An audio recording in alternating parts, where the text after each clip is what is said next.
to share with you what we pulled off the north gable. This is, I would assume, when they first brought power into this farmhouse, because it wouldn't have had it when it was built in 1897, that's for sure. My guess is maybe in the 40s or 50s when they built that bathroom, maybe a little bit before. But this is, when you hear about knob and tube, and it's too bad I don't have the zillions of knobs and tubes that we took out of the basement of our house in Toronto.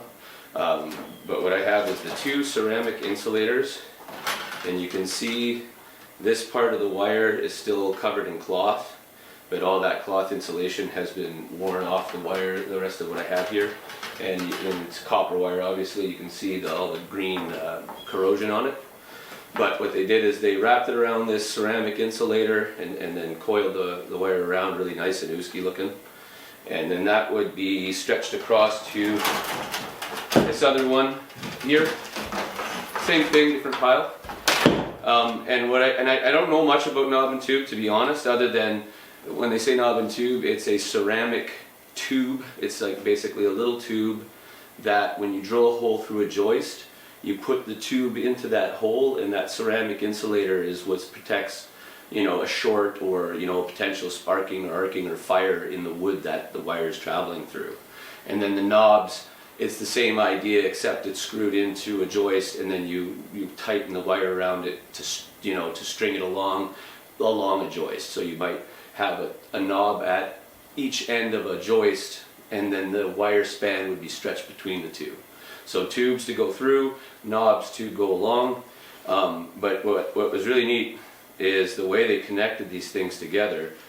They just, looks like they took some of the insulation off, and then they have this specialized bracket. It's like a nut and bolt, and then they attach that wire into that nut and bolt system and tighten it down, and it's just basically a mechanical fitting, no soldering or anything to attach. It's just kind of neat, right? This is the old school, and you can see here why you have a hard time getting insurance and why the number of carriers you can choose from are limited if you have knob and tube wiring in your house.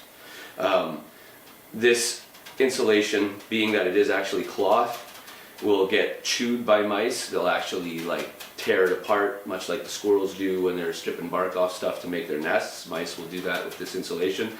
And if anything's exposed to the elements, it's eventually going to rot and flake off or fall off. So just a little bit of history, kind of trippy.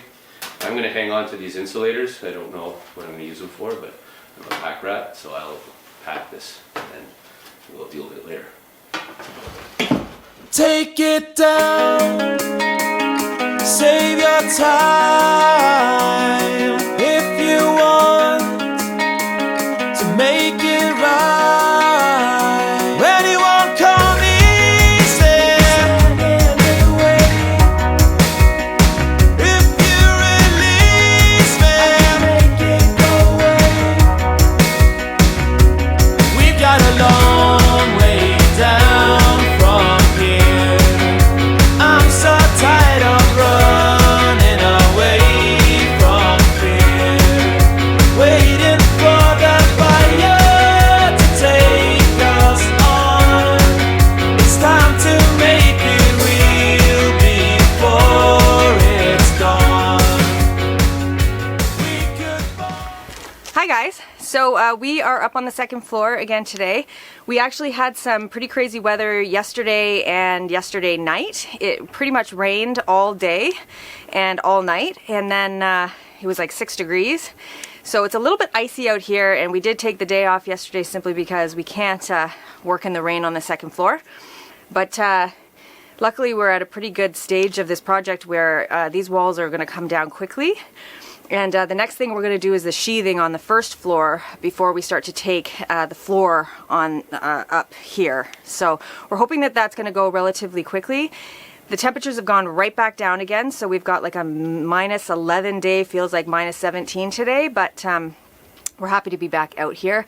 We're actually not really looking forward to having to start to work on that first floor because it's been pretty nice just being out in the open every day taking this down, but you know, aside from that, it's pretty exciting how fast it's going, so we're not complaining.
You say nothing at all when we meet, yet somehow I know your history.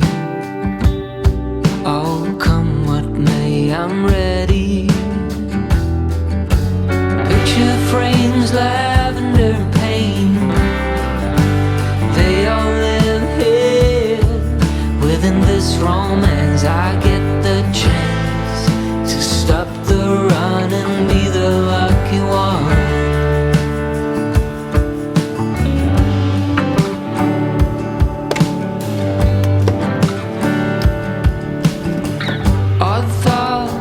Some dusty dreams, and we seem to find common ground. Guess everyone's got their own sound. Never cared much about fitting in, what's right or a sin. But as you stand before me, I give in. Picture frames, lavender and pain,